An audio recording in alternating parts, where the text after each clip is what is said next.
Hi there. So in the previous video, I kind of explained the brief sort of functions that Bandlab can offer. But in this video, what I thought I'd do a bit different is I've kind of spent some time making a little bit of a track, and from there I'll sort of show you how I made it, and that might give you some ideas about how you could use Bandlab. So you can see there's lots of these boxes, and logically we call them regions, which contain these have audio in because we've got audio waveforms, whereas these boxes have little MIDI notes essentially that we can get into. But this top screen up here is a bit different. It's the drum sequencer. So I really started with this. So if I click on the drum sequencer, remember you can get to that by going Add Track, up here, and drum sequencer there essentially. Then if I load it up using instruments down here, I can see I've got the sequencer down there. And if I go along a bit to the end of the track, this track actually uses, I don't think I used A in the end actually, but not A, but it uses B, C, D, and E, and I used F just to finish off the end of the drum beat. So I can program lots of different beats essentially. So there's like a little breakdown bit that just uses that. Yeah, whereas there's bits that are maybe a bit more complicated. Yeah, so there's lots and lots of different sort of bits here essentially, and lots of different patterns that you can create. And then all you need to do is just put this, which kind of shows you where you are in time, put that where you want it, and then say if I wanted to create a new beat, like beat G, so if I just stick in some, if you just click them again, they go away. And you can also change some of the sounds around, so maybe I want a hand clap to go in with that. Then I can play it and listen to it.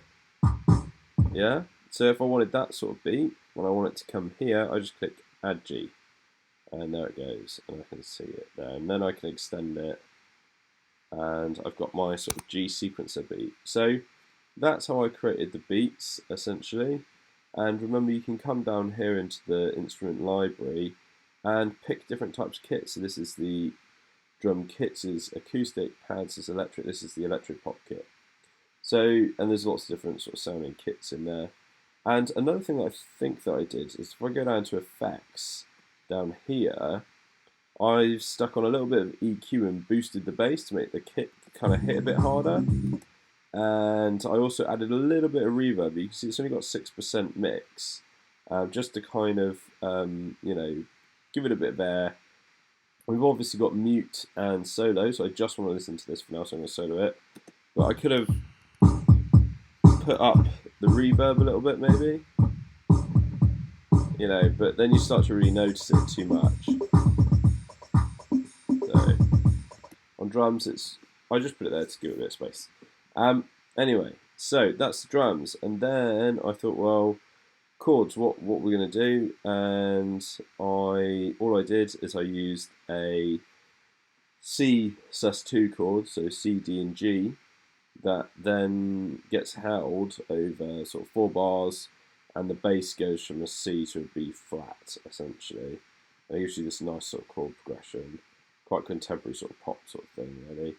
And then I thought I'd go for kind of a quick bass idea. Now, to do this, if I go to the end here, I just double click on the bass part where I want the region to go. And you see it now created a new region that's empty for me where I double clicked. And then in here, I can then start double clicking to add notes. And what I noticed, if I wanted 16th notes, if I was further out, like here, I can't create them. But if you use these like zoom in buttons, then I can zoom in and create much faster rhythms then, because it divides up the beat much more for me. So you can create a bass line by moving them around, shortening them, by clicking on the end.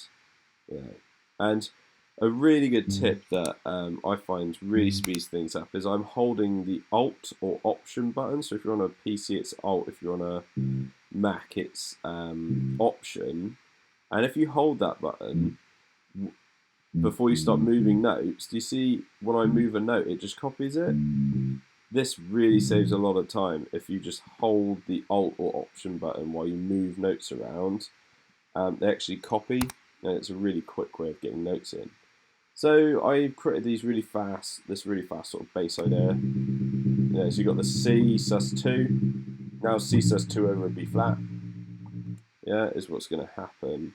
And then I went and picked, added a new track, and I picked an instrument track, essentially, and I had a look through the instruments, and I came up with, for this one, I like the atmosphere pad, essentially. So, get that down. I just stuck the chords in, and again, I did it the same way. I came in and actually I played these in, so this is where from the previous video you'll note that if you're going to play these instrument sounds, you have to have the instrument on here. Then I can go back maybe to the beginning and hit record, but you have to touch this thing if you're going to use the computer keyboard to input essentially the chords. So I just, there we go, so that's the notes there, hit record, touch this, and played the notes in time. And then I double clicked on the box to kind of come in and just sort it out. It all nicely started at the same place and stuff. You see there's a bit of a detachment between the notes. I think I added an octave below as well. And what it shows you here is this is the range of the instrument, so it doesn't actually make a sound down here because it's grayed out, essentially, and it's grayed out over C7. So that's why if you start putting notes down below there, it's not going to make a sound. So I created the chords, and then you can be lazy. I literally held the Option or Alt key and just moved this down onto this track, and it's asking me a question about moving automation, which I won't worry about too much for now. But I just moved it down and then thickened up the chords with just a different sort of sound, really. So we had this sound to start with, yeah, and then this one's going to come in. So I quite like it because this is a static kind of sound, and then this sound has a little bit of movement to it, like a bit of a motion sequence essentially to it. So they kind of complement each other really nicely. So I had, by this point, bass and my chords and like a drum beat sort of programmed. So if we just solo these, yeah. So we got the basic idea of the kind of harmony and rhythm and stuff like that. I thought that was getting a bit boring. I've added some other stuff. So this is like sound effects really from the loop library. So remember, I can go down here and it's got, come back in there. Yeah, so you've got all these different libraries of sounds that relate to different sort of genres, sinister trap, Chicago house, future bass, Bollywood, all sorts of stuff essentially. And I went in and I found some sounds that I wanted to start using. So one thing that is quite common is like the vinyl acetate sort of noise essentially. So that sort of crackling sort of sound is quite common. I stuck that really quietly in the background at the beginning of the song. And I think I found another sort of nice sound effects. Yeah, so these are really quiet in the background, but just kind of thin out the sound a little bit, really. And then if you're a vocalist, what you could do is you could add a track and you could add a vocal track, and even if it's just a like a webcam or like computer microphone, you could try using it to record some vocals. If you've got a proper interface and home mic, then brilliant. But if not, you can just do that. But I'm not much of a singer, so I just found some sort of stock electronic, and I'm not an electronic person, but stock electronic vocal parts, and started putting them in essentially and working around them. And there's some other effects and stuff like that here, but like these things are all audio. They all came out the loop library. I haven't done anything outside of Bandlab here. And we've got these sort of risers and stuff like that I found. So risers are really common for transitions. So if I go into loops, you can search, and if I search for a riser, there's a whole actual package of rises and transitions and stuff like that. Sound effects kind of get you through different sections. So that was really nice to find some in there. And there was these kind of, in the retro kind of 80s world, there was these amazing things for like bringing the beat back in. You know, add a little bit of reverb to them, sound brilliant. And then these are just additional percussion. And one of the last things I wanted to show you really was the down here. So I haven't found any dedicated arpeggiator in this program, but so you can program it yourself. So I came in here, and you can see I programmed all these. And what you can do, which to make things give them a bit more rhythm, is use velocity over here. So velocity is like how hard you would play the instrument. Now if I click on it, I can increase the velocity. So I might want to do that on every sort of 1, 2, 3, 4, 1. So every kind of beat 1, essentially, increase the velocity. So there we go, 1, 2, 3, 4. And because it's a loop, it's going to apply that to the future iterations of it as well. But I created basically an arpeggiator by just going up the chords. So I said earlier it was C, D and G. So it's just an arpeggiator that just uses those notes and goes up and down in a nice sort of pattern that can repeat nicely. And that's it. So you've got this sort of...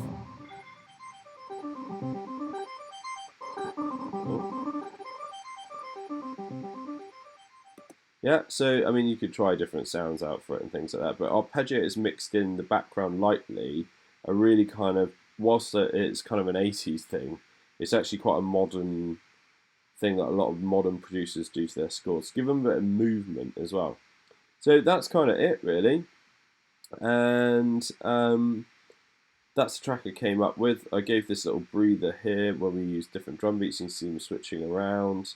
Make sure you experiment with effects. So again, on the vocal thing, I think I put some reverb on it, and we could, like with bass, push the bass a little bit if we wanted to and stuff like that. So make sure you're kind of experimenting around with the effects. Now, one thing that is quite useful is this automation button here. If you actually press the A key, like in Logic, opens the automation screen. So it looks like this, essentially. So you've got all these lines. And basically, did you notice if I solo these chords, they come in slowly?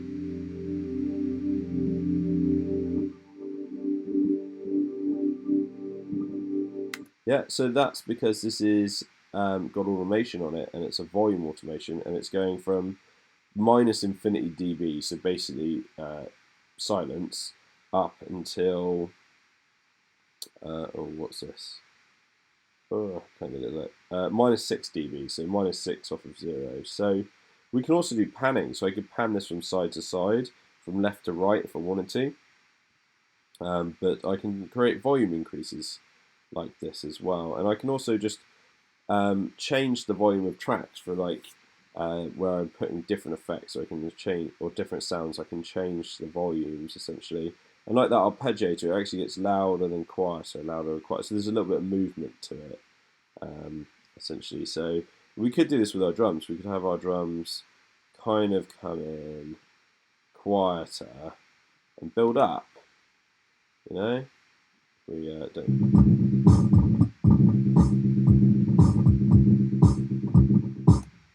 and maybe all the way to... Oh, don't want to do that. So if you do something that you don't want to do, you can use Command Z, or we've got the undo button up here, which is quite useful.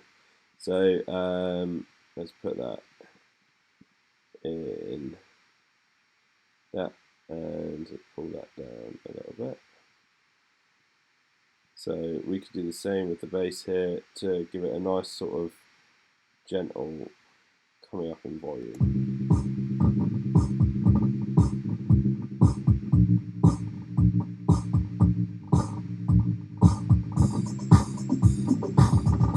So you probably noticed as well, I'm getting quite a lot of noise and things like that when I play stuff, but when you actually bounce this down, you don't get that. I think it's just because this is all online, accessing quite a lot of data and things like that to make this work. But you can see I've got quite a lot of tracks, and it's all working nicely, not crashed once on me and things like that, essentially. So make sure you use use of the loop library, have a look, see what you can find in there. Try programming notes using kind of creating instruments by creating new tracks, pick instrument sounds, and then just double click on here where you want it to go and start a region like that. If I double click here and start double clicking to put notes in, essentially, and play around with the drum sequencer and really see what you can build. I think I was quite surprised actually how good you could start sounding with not a lot of effort really quickly with this. So yeah, so see if you can make a really awesome track, and if you make something really cool, send it through to us. I'm going to try and make this track available so you can access it and have a look at it as well. Anyway, I'll do a quick playthrough so you can hear what it sounds like.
So once you've finished your track, what you're going to want to do is get it out as an MP3 or an audio file, aren't you? So once you've finished it all, if you go up here to File and Download, if you click on Tracks, it allows you to get stems, which are like the individual tracks. But if you go Mix Down, it takes the whole track and mixes it down. And then basically from here, you can click on what type of quality you want. So MP3 is compressed, so you're going to lose quality. But obviously WAV files are much larger, essentially. So if you're going to share it on the internet or put it on your phone, things like that, MP3 is probably fine. But if you're going to burn it onto CD or use it for like a commercial project of some sort, you're probably going to want WAV. So once you've decided, just hit download once you've selected the version you want, basically. And then after that, it's going to basically convert your file and download it for you onto your computer. Now, one really cool thing that Bandlab offer is once you've done that, you can actually go get it mastered. So if you put into Google Bandlab mastering and go to bandlab.com and mastering, essentially, so you see this website here allows you to then drop your track in. So if I get my original track, drop it in, it analyzes it. Right, and then you can choose between sort of different mastering types. I mean, these are just templates, but it does seem to make it sound a bit better. So here's the original, and then we can enhance the clarity, boost the bass, CD quality. Yeah, I really like the enhanced clarity one. It's really good. It does what I often like doing anyway when I master something, in terms of just pulling out the higher frequencies. Gives it that sort of extra sparkle. So this is a really cool tip. So once you've once you've finished your track and you've gone File, Download As, Mix Down As to get like an MP3 of it or a WAV file, stick it into the mastering thing and just try it and see if you think these sound a little bit better. And once you've done, you go get your master, and then it takes you to a screen where you can download it, basically. So that's a really cool thing just to make your music sound better really quickly.